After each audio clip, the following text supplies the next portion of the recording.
दोस्तों, बात आज से 500 साल पहले की है। तब राजस्थान में राजपूतों का शासन हुआ करता था।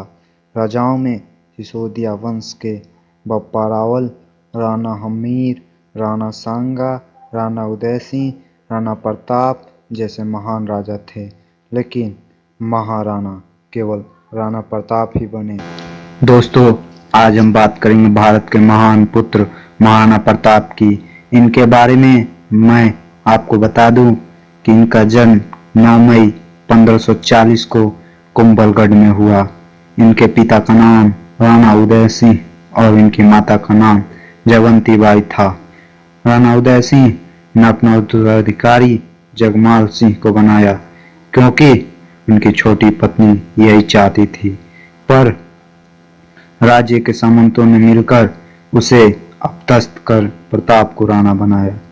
जब दोस्तों पूरा भारत एक एक करके अकबर की अधीनता स्वीकार करने लगा तो केवल मेवाड़ ही अपने स्वाभिमान की रक्षा के लिए आगे आया, और इसका सबसे बड़ा कारण था महाराणा प्रताप का मातृभूमि प्रेम। दोस्तों, मैं आपको बता दूं कि अकबर कभी जीता नहीं और महाराणा प्रताप कभी हारे नहीं। दोस्तों, 7.5 फीट हाइट, 80 किलो का भाला, 70 किलो का कवच, 10-10 किलो की तलवारें, 5-5 किलो के जूते पहनकर जब मैदान में उतरते तो उनके सामने कोई टिक नहीं पाता। दोस्तों, आपको जानकर आश्चर्य होगा, पूरे राजस्थान में महाराणा ही एक ऐसे राजा थे जिन्होंने अकबर की कभी अधीनता स्वीकार नहीं की। हल्दी घाटी के युद्ध में के बारे में कौन नहीं जानता, जहां महाराणा प्रताप ने बहलोल खान को घोड़े समेत आधा आधा काट डाला। इसके बाद अकबर ने अपने 80,000 सैनिकों समेत सेनापति मान सिंह को भेजा, लेकिन प्रताप के पास केवल 15,000 सैनिक था। महाराणा प्रताप कहते थे, एक सैनिक 5-5 को खत्म करेगा। यद्यपि इस युद्ध में प्रताप की जबरदस्त हानि हुई, परंतु किसी तरह जंगलों में जाकर भीलों को एकत्र किया और फिर से अपनी सेना बना ली। अकबर जब जब आक्रमण करता तब तब वे अपनी नई सेना बना लेते। दोस्तों, महाराणा प्रताप की बात हो और उनका घोड़ा चेतक का नाम न आए, ऐसा तो हो ही नहीं सकता। लड़ाई के दौरान ये चेतक के आगे सूंड बांध लेते थे, जिससे अकबर के हाथी कंफ्यूज हो जाते थे। उस समय हाथियों के आगे सूंड में तलवार लगे होते थे। एक बार इसी तलवार से चेतक का एक पैर कट गया। वह 3 पैरों से ही 28 फीट लंबे नाले के पार छलांग लगा दिया। प्रताप तो बच गए, पर उनका घोड़ा परलोक सिधार गया।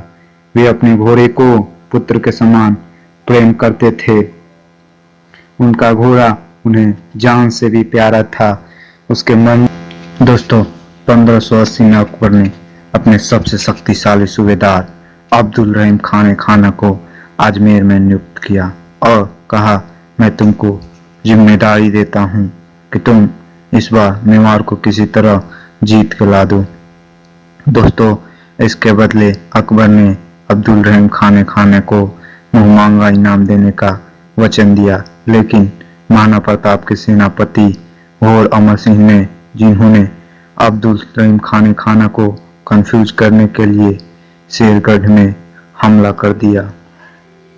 अब्दुल रहीम खान का जैसे ही ध्यान भटका, कुंवर अमर सिंह उनकी बेगम सहित उसके पूरे परिवार को बंदी बनाकर ले गए। लेकिन दोस्तों, जैसे कि महाराणा प्रताप को यह बात पता चली, उनको बड़ी आत्मग्लानि हुई।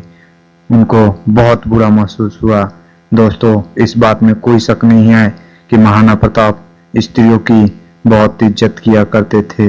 अब्दुल रहीम खान को उनकी पत्नी, उनके बच्चे सबको पूरे सम्मान के साथ वापस छोड़ देने का आदेश दिया।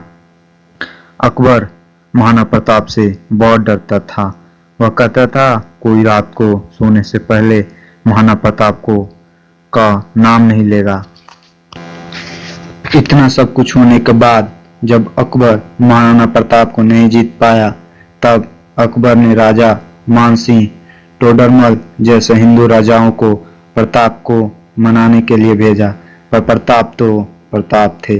कहते थे, मैं जब तक जीवित रहूंगा तब तक मुगलों को अपनी मिट्टी पर पैर नहीं रखने दूंगा। दोस्तों, आपको जानकर यह आश्चर्य होगा, एक बार तो अकबर ने यहाँ तक कह डाला, आप मेवाड़ छोड़ दो, मैं आपको आधा हिंदुस्तान दे दूंगा। पर प्रताप को आधा हिंदुस्तान से भी ज्यादा प्यारा अपना मेवाड़ था। पर प्रताप फिर भी नहीं माने। भील की सेनाओं को एकत्रित करके अपने सारे किले जीत लिए। एक बार शेर का शिकार करते समय महाराणा प्रताप की मृत्यु हो गई। 19 जनवरी 1597 को वे परलोक सिधार गए। उनके मरने के बाद अकबर ने संदेश लिखा, शत्रु हो तो महाराणा प्रताप जैसा, जिसने पूरा भारत जीत लिया, उसको एक मेवाड़ तक नहीं लेने दिया।